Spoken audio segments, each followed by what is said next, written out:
Lachlan, welcome to GV Talks. I'm super excited to have you here, man. Yeah, me too. Thank you, Ali. So, Lachlan has started his own business recently, and I'm absolutely loving it. Like, as soon as I seen it, I was just like, this guy is it's exactly what I envisioned for him when I met him a couple of years ago. Like, I could just tell he had it in him to do something. I wasn't sure what it was, but when I seen what it was, I was like, this has unlimited potential, and this is the guy to kick it off. So, I'll get you to tell the people a little bit about your business. Yeah, firstly, thank you. I sell vintage clothing online. Just secondhand clothing from the 90s, early 2000s era.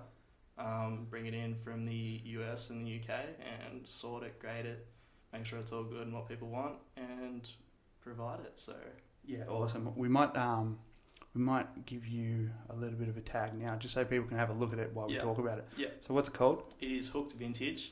At Hooked Vintage on Instagram and www.hookedvintage.com on the internet. Yeah, great. You've made it really clean. Yeah. That's what I really appreciated, because you see a lot of people trying to start these. Most people try and start their own label. Like, did that cross your mind at any point? Yeah, absolutely. I have mixed feelings about own labels. Like, they have their place, but a lot of people think that they can just throw a logo together and throw it on a t-shirt and it's going to sell. Yeah.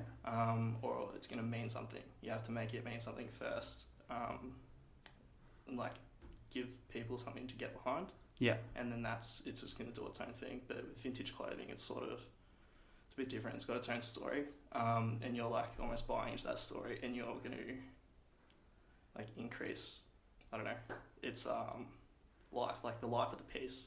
Yeah. It's going to live on. It's like art. Yeah. Almost in a way. You're buying the story that comes along with the piece. Yeah. Or perhaps for some people, they're buying a memory of a moment that they have experienced, but they didn't have any of the memorabilia. Yeah. Because some of the stuff's really, or all the stuff's really cool. Yeah. I mean, that's definitely a part of it. Like, there are a few people, like, sort of outside my target market that want to buy things from an event they went to 20 years ago. Yeah. And it's just awesome that I can provide that. A lot of it is fashion. Like, it's just trendy. It's cool. Yeah. That's definitely the other side of it. Like, this vintage thing is going nuts. Yeah. And it's almost like they don't make clothes the way they used to. They literally don't. Like, I can pick up a t-shirt and tell almost, like, to the decade when it was made. And I can tell how it's been washed, all kinds of things, how it's been worn. Maybe, like, if you look at the design or the brand of the t-shirt, you can tell what life it's been through. Yeah. Like an old Harley tee. It's drilled with holes. Like, this bloke's worked on his Harley. It's so cool. That is cool. Do you have any history on the the shirts and stuff that you get? Like, do you know kind of where they've come from, or is it kind of you just get a bunch of them and it's just kind of like you go I just sort of get a bunch of them and look them up after the fact. Yeah. So yeah, there's lots of like the obvious historical events and stuff. So like, I'm wearing a t-shirt from the Atlanta Olympic Games. So it's just cool, like, to have something from then, and it's still around like 30 years later. Yeah. Yeah, and the other thing that makes the vintage stuff cool, it's kind of like nobody else has that piece. Like, whenever I go to my friend's house, their houses are always nice, but you can tell they're decked out at Kmart. Yeah. You're like, this house is a Kmart house. Yeah. Do you know what I mean? Yeah. Like, and it's the same with clothes. Like, I'll wear a jumper around that I bought from bloody Just Jeans, and I'll see 3 other dudes that day wear the same jumper, and it's kind of like, just kills it for me. Yeah. Like, it kind of makes me feel like I'm part of the crowd. Yeah, no, you're walking around, oh, it's a sick outfit. Oh, here's around too. Yeah, vintage, it's rare you're going to find the same piece twice. And that's what I try and push to people. Like, I don't really want to just sell out of things. Like, if you love it, get it, because it's probably the only chance you're going to see it. Yeah. That's such a good point. It's like a one-off. You have to really like embrace that it's there. And if you want it, like, if it's got a story to you, that's when you get it. Do you feel like that is one of the reasons why the business is or is going to be successful? Probably. Because there's like a fear of missing out. It's massive and FOMO. It's a true fear of missing out. It's not like in my business, gyms say no joining fee. You've got to be quick, and then next month, no joining fee. You've got to be quick. Yeah. Like literally, like you said, if you don't get it now, yeah, you're never going to get it. yeah, and it's almost sleazy like that. Like I'm trying to make it not as sleazy. What as do I you can. mean? Like, it's the same thing. I keep telling people like, there's only one. Yeah. There's literally only one. Yeah. You have to get it now, otherwise you're gonna miss out, and I can't stop that from happening. Do you have many people like pull out on sales? Like, do you have to? Is there a hard sell to it? Like, is there an aspect where you have to do that often, where it's kind of like buy it now if you want it? Because I thought whenever I've seen a piece that I've liked, and I bought a couple of pieces of you, that's obvious to me. Like, I didn't feel like you would have to do that often. No, that's sort of like going back to when I started. I started off on Depop, and it has a messaging service. Yeah. And that's when people can reach out to you and say, can you do it for this price, whatever. That's when you can sell people. But when I'm sort of on my own website, I don't have to do that. Do you get any product for yourself off that Depop?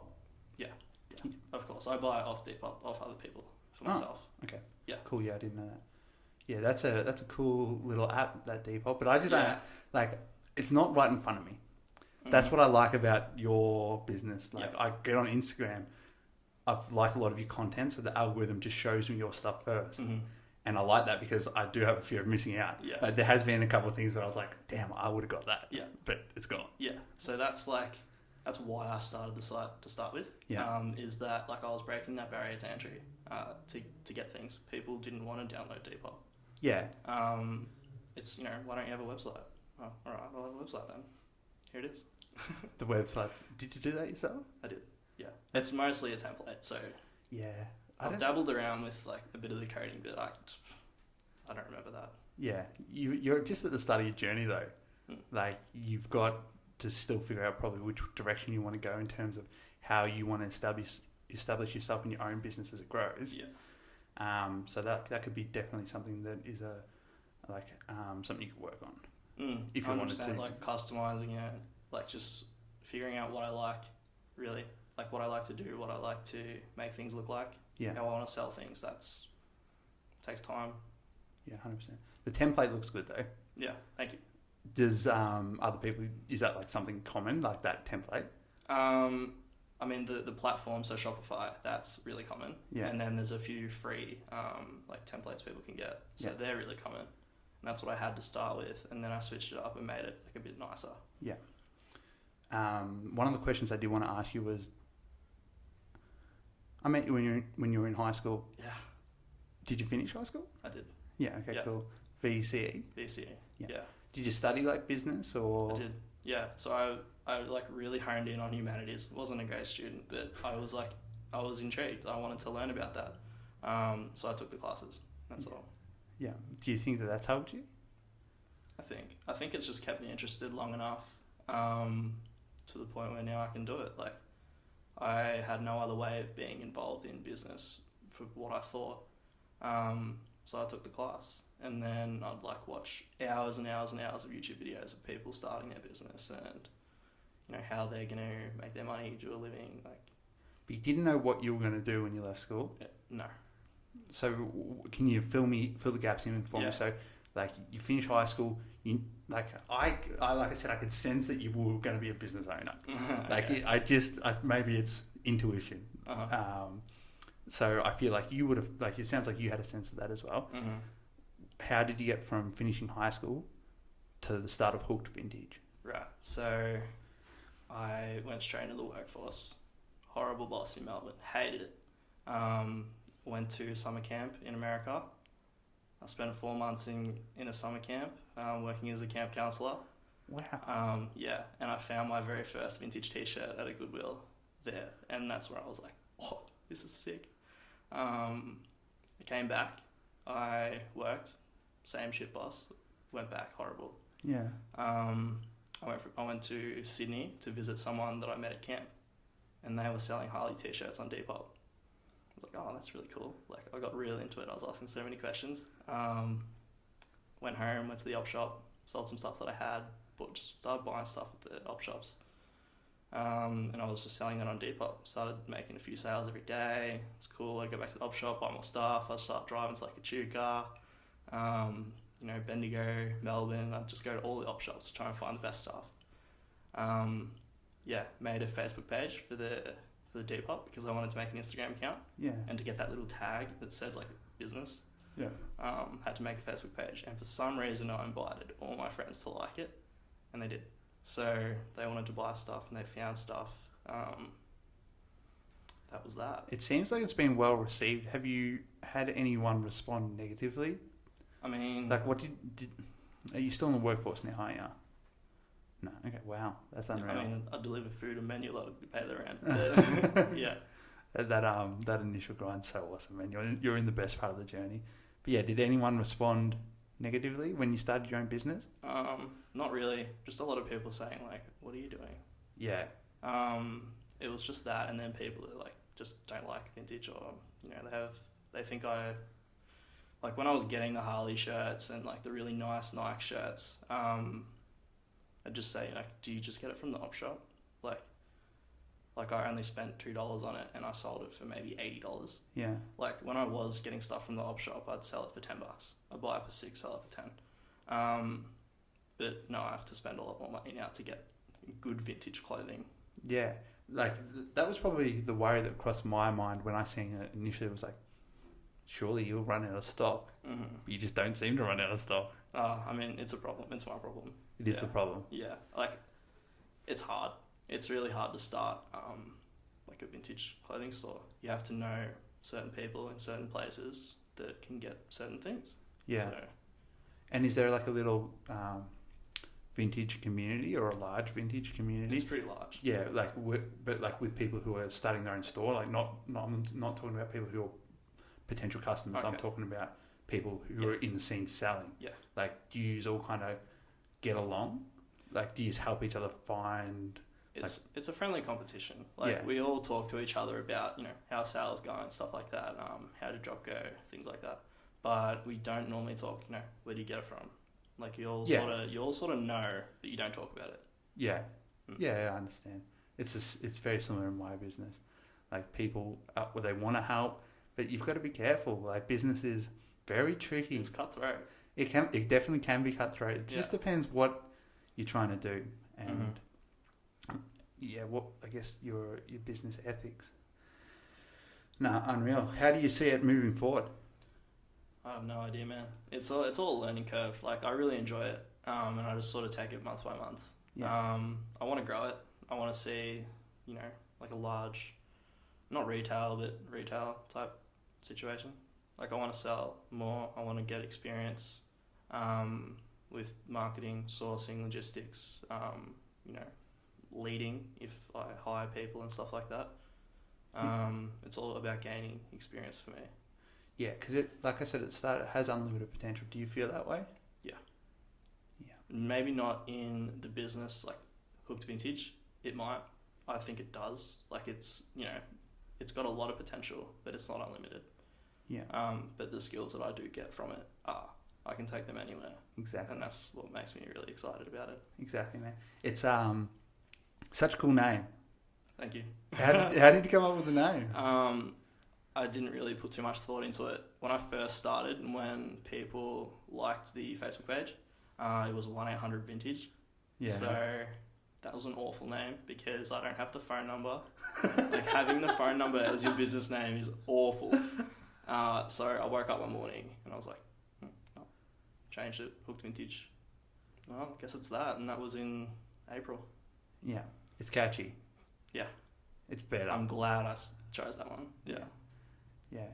So who's helping you with all the business side of things at the moment? Is it just literally a one-man show? Or? It is, yeah. Yeah. Yeah. It's taxing, but I enjoy it. How many hours a week? I don't know, man, because I'll just sort of pick up the phone and here I am, like, talking to 4 suppliers at once for the next 2 hours. Or, I need to put clothes up. All right, I need to, like, grade, steam, measure, photograph, and upload, like, another 50 pieces. And that takes time. Yeah, how long does that take? A long time. So I might spend 10 hours doing 50 pieces. Like, you've really got to look into it and find if it's got a little nick in the armpit, or if there's a cut in the collar, stuff like that. There's a stain on the hood. Yeah. So you might have to wash it and try and get the stain out. If you can't, you've got to list all of them and just be as honest as possible with what's on there and what they're going to get, because it's all different. Yeah. That's the key to keeping your customers happy. Yeah, it's just being honest and transparent. Yeah. Do your mum help you like wash your clothes and stuff? Yeah. Yeah. I'd like. It's not really a one-man show then, is it? No. Okay. You got me there. Yeah, I'd like show her a stain. Like, what is this? Yeah. Because I have no idea what it is. I was going to be really impressed if you said like, I know how to get out every stain. No, I'm getting better. Yeah. Lots of happy sand. Do you have to repair much stuff? No, I don't really repair things. It's like I just sort of toss that to the side and sell it off. Do you have much stuff that you just like, no, this is unsellable? I have a lot. Yeah, it's probably like 150 pieces. So what will you do with them? Sell them for a lot cheaper on Depop. Yeah, okay. Yeah, so people can find your stuff on, throwaways on Depop. Well, yeah. Yeah. Yeah, absolutely. There could still be some gems in there for some people. There could be, yeah. I mean, if you're good with stitching, sewing, fixing things, repairing holes and stuff like that, absolutely there's stuff on there. But a lot of it is just stuff that isn't vintage. Yeah. It might be like a almost brand new t-shirt that just looks like those gym stretchy, like silky almost t-shirts. Yeah. People don't want to buy those from Hooked Vintage. Like, they want quality. Yeah, they want cotton vintage clothes. Have the undershirts been selling well? Literally only had like 2 or 3 of each size. So they're sold out, yeah. Yeah. Looking at getting more. So, bring this all together. Mm-hmm. You said you thought about starting your own brand initially, but there was, like, for people who do that, they often don't have the following. Mm-hmm. Is that something that you could foresee happening for Hooked Vintage? Like, you build the brand up enough that, like you don't really see this vintage stuff in stores locally, but there's ways that you can get it made up. You like that vintage vibe of shirt. Yeah. Like, once you get to a certain point, would that be something that you might be interested in? Not really. No. Like, the only, like, I wouldn't go replicating like Chicago Bulls tees from the from the 90s. The only thing I'd do is like, I don't know, maybe put a design on an undershirt so that you can wear it as its own shirt. Yeah. But it's perfect for an undershirt. Yeah. I'm vibing that. That's a great idea. Yeah. Yeah, because people have to make it happen. People want to support you. Mm-hmm. Like my friends, like locally, I always see stuff shared on Instagram and all that sort of thing, and it's great. And you should be very proud of that. It means you're well received by the public, and that's again something you should be really proud of. Do you get many sales outside of Shepparton? How are we going to grow it outside of Shepparton? Yeah, it's just like brand outreach. Getting it in front of as many eyeballs as possible, whether that's through Facebook and Instagram marketing, if I have to go to the markets like I did in Melbourne, sales on Depop, because they're most of the time not in Shepparton. I'm definitely seeing an increase in sales, New South Wales, Queensland, WA, stuff like that. Getting there. But I do like how it's sort of, the community's gotten behind me a little bit, and I really appreciate that. Yeah. It's good. You need that to start. Have you read an article called 1,000 True Fans? You have to look it up. I'll link it to you. You'll love it. That's kind of what I'm aiming for here. Like, I just want 1,000 people in Shepparton who really care about what I'm doing. Yeah. Like, that's really important to me. What I also really like that you've done is completely different to what I've done. Your face isn't all over the Instagram. Like, it's not about you, it's about the clothes. Yeah. And I feel like somebody who's your age would want more notoriety for what you're achieving. Mm-hmm. And I appreciate that you don't make it about you. You keep it about the clothes. Yeah. Do you do that on purpose, or do you not like getting in front of the camera? Or I'm shy to start with, so I really don't like being in front of the camera. Yeah. I'm really out of my comfort zone here, but it's great. I'm trying to put my face on it a bit more. People trust people, and they buy from people. Yeah. So I'm really trying to, step out of my comfort zone and get used to filming myself. Just doing things, steaming, measuring, talking about the clothes because, like, it just happened naturally, not having my face there. It's a lot easier. And because I'm just trying to learn from this, I want to push myself as much as I can. Yeah. What short-term goals do you have? Like you said, you just want to sell and keep plodding along, but like, do you have any small sort of milestones that you're working towards? Just so I can live off it. Yeah. If I can sustain a living off of this, I'm happy, really, because I can do what I love. Who do you think should start their own businesses? Like, why do you think you have backed yourself where so many other people won't? Yeah.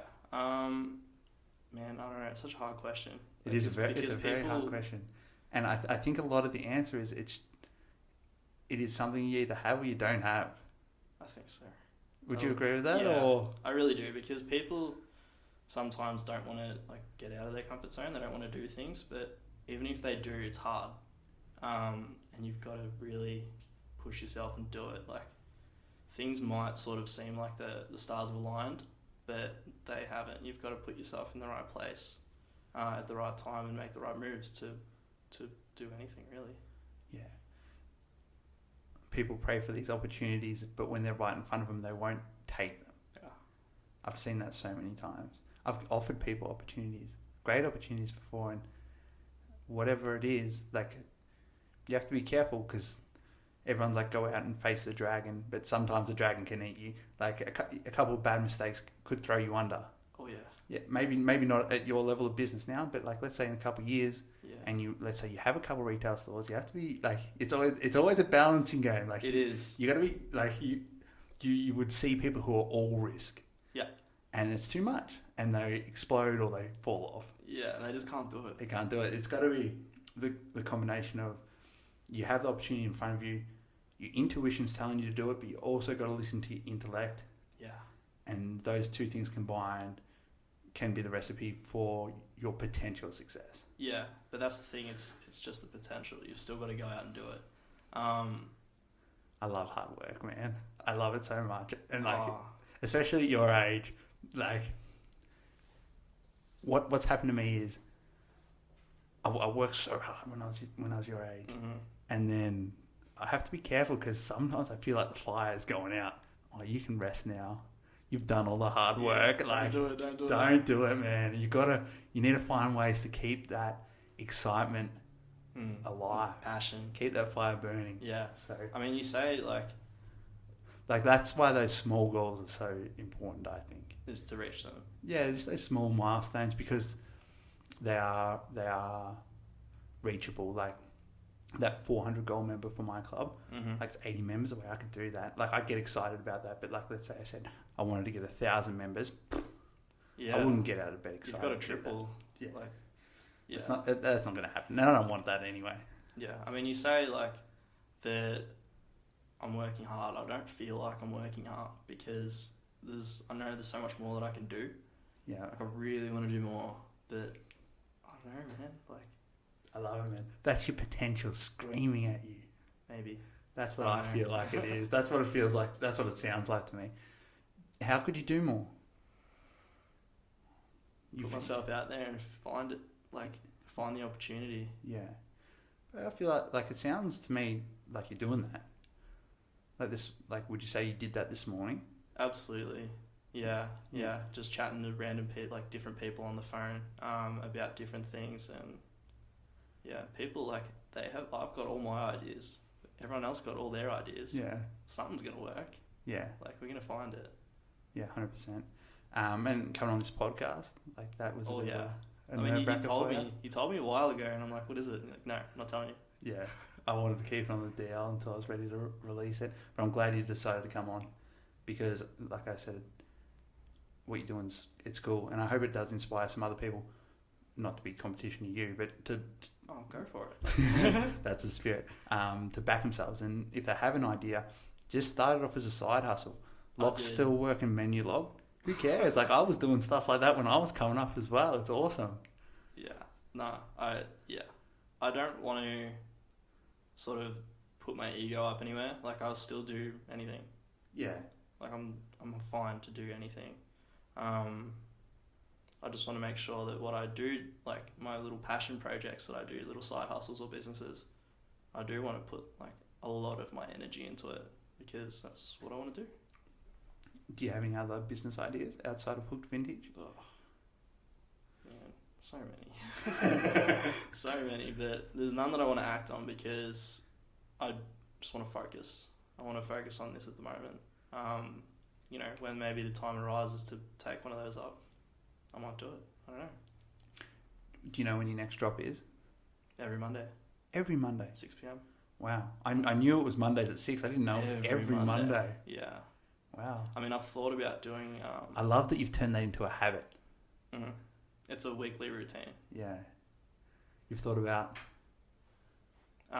Yeah. So changing it from maybe every Monday to whenever I get good things, I put good things up.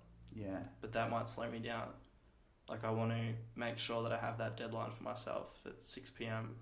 Monday is when I want to put the good things up. What do you think I should do with my episodes? Because I was thinking releasing them Tuesdays and Thursdays religiously, but I'm not filming them on Tuesdays and Thursdays and I can get them up pretty fast. Would you prefer to see them on a schedule? Every Tuesday and Thursday comes up, or just when I do an app, put it up straight away? I think you should do them Tuesday, Thursday. Yeah. Because then you have to do them. Exactly, and that's what I feel. Like that's how I'd answer your question as well. Yeah. Like if I was facing the problem that you had, I like the idea. You got me. Turn it into a habit. Every Monday. You won't miss a Monday. Yeah. If it's like just when you get good stuff in, I could do it tomorrow. I could do it the next day. You procrastinate. It gives you the opportunity to procrastinate. Yeah. But if you have it as a habit. I do procrastinate. How old are you? I'm 20. How do you feel your balance is? With? Life. Like, are you addicted to work? Are you obsessed with work? I'm obsessed with the idea of what I'm doing. I might not be, like, it depends on what I consider work. Yeah. Because half the time I'm actually doing work and I don't think I'm doing work. I'm just chilling. Yeah. Like, I'm just doing my thing. Yeah. That's so good, man. So I don't know how much I work. Yeah. I just do it. Yeah. Do you have like hobbies and stuff outside of work? I mean, yeah, I'll just sort of hang out with my friends. Yeah. I do honestly like to go up shopping, just treasure hunt, like Facebook Marketplace, Gumtree, eBay, just find shit. What's the best gem that you found? What's something that you found? Maybe you kept it for yourself, or you sold it for a mint. I mean, it was pretty recent. I found a 2002 Oasis Australian tee, like a band tour tee. Found it for $6. Sold it for $100. Wow. Man, it's so cool. Did you used to watch those like picker shows and stuff on? No, man, I thought they were weird. I thought they were weird too. But I do not relate what you're doing to what they're doing at all. But it's the same. It's almost the same thing. Yeah, but they're just weird cats. You have to be weird if you're going to get on TV these days. Oh. What about the biggest mistake that you've made so far? Oh, just like going into things way too quickly. Like you find there's so many scammers in the vintage game. Like you get baited and switched so much, so you have to know who you're buying from. And I've spent, no joke, probably $3,000 now on scams. So I'm working on getting that back, but I have spent money on scams. Just haven't received anything. Yeah, okay. And it sucks because there's so much opportunity cost in that. What's the usual scam? Like, is it a certain app or Gumtree? No, it's just like they have a website, they've got all these reviews that are obviously fake. Looking back, like they have these, like there's certain strategies in buying wholesale. There's a few different ways. They just don't have it. They use other people's content. They communicate well, transfer the money. I send it out when we get the stock next week. What do you send the money through? PayPal? I thought it was pretty... There's a few different ways. Okay. There is PayPal and there's also just your standard not bank transfer, credit card. Yeah, that would obviously be more risky. I would imagine. Depends. You got the bank. The bank can help you out. Yeah, okay. Oh, great. What do you think... What about long term? Like, what do you think of long term for the Hooked Vintage? I don't know, man. No. I don't know, something's going to roll around and I want to do that. Yeah. Would you move? Yeah. I'm not tied down to Shepparton. Like, I mean, my family and friends are here, but there's nothing really stopping me from going anywhere. So I'm happy to move anywhere. What do you think of Shepparton as a town? I used to hate it. Now I like it. Like, it's not for everyone. It doesn't have everything. It's what you make of it. Like, it really is. Yeah. I don't know why you moved here. Why did you move to Shep? Mine was a logistics choice. So I looked up every single town by population on Wikipedia. Wow. Okay. And I looked up how many gyms are in each town. I looked up the cost of rent, and I added them all up, and this was the cheapest with the most amount of people with the least competition, so I moved here. But in saying that, I love Shepparton. Okay. Like, I feel like I've discovered who I am in Shepparton. Mm-hmm. But I also love Ballarat. I'm from Ballarat. Yeah.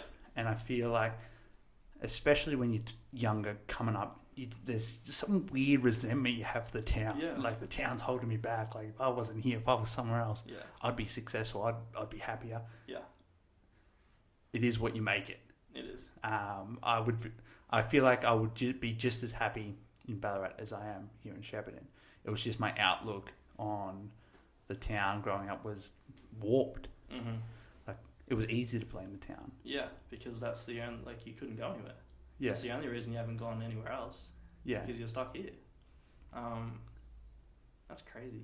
The logistical thing. I like it. Yeah, I don't think I've told too many people that one. But no, I'm glad it was Shepparton. The other interesting thing about Shepparton was in the census from 2006 to 2016, the population in Shepparton has doubled. Right. Where I was at the time, I was living in Warrnambool. From 2006 to 2016, it had only increased by about 1,000 people.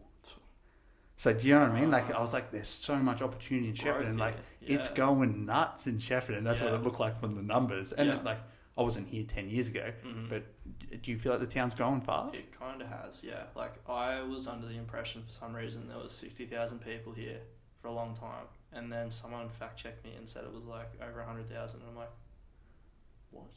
Yeah. Wow. Well, in 2016 it said it was... In 2016 it said it was 60,000. Right. So it might be 100,000 now. I mean, maybe I'm wrong or something. Oh, maybe you're right. Who knows? And a lot of people wouldn't do those censuses anyway. There'd be lots of people who would just fly under the radar. What do you... If you could just pick 2 or 3 things that you would attribute your success to, what characteristics would they be? It's a tough question. It is. You can have a second to think about it. Far out. I think, like, one's maybe personal circumstance. Like, you grow up seeing certain things, just the way you grow up. You know, you don't want to do this. You want to do that. Like, you want to be a firefighter. You don't want to be a chef. You just sort of tailor your life towards that. Yeah. I don't know, man, like discipline. You just got to do things. Yeah. Yeah, you have to do what is demanded of you. Yeah, like sort of live up to what you're meant to do. Yeah. Do you feel? Yeah, 100% makes sense. Do you feel like the people you surround yourself hold themselves to that standard? Yeah. I mean, what do they say? You're the... Yeah. You know, the 5 people around you. You're the sum of the 5 people you hang around. Yeah, I mean, I don't know, because there are people that just, like, go out and do things, or there's people that don't do anything at all. Like, you know, all their friends are builders or something, and, you know, you're just at home, chilling, doing nothing. Yeah. Yeah. What do you think success is for you? It's being happy. You're happy now? I'm pretty happy. Yeah. Getting there. At this young age, it's hard to fathom, but do you understand that the journey is the best bit? Doesn't seem that way? I don't know. Does it seem like where you're going is going to be better than where you are right now? I like to think so. Yeah, and it is in some senses, but the journey there is the best bit. I promise you. And the second best bit is who you travel with. Mm. So like your friends and stuff like that. Yeah. Like the people who are around you, who are supporting you from day dot, like they've got your back. They want to see you succeed. They're the boys. They're the boys. They're your friends.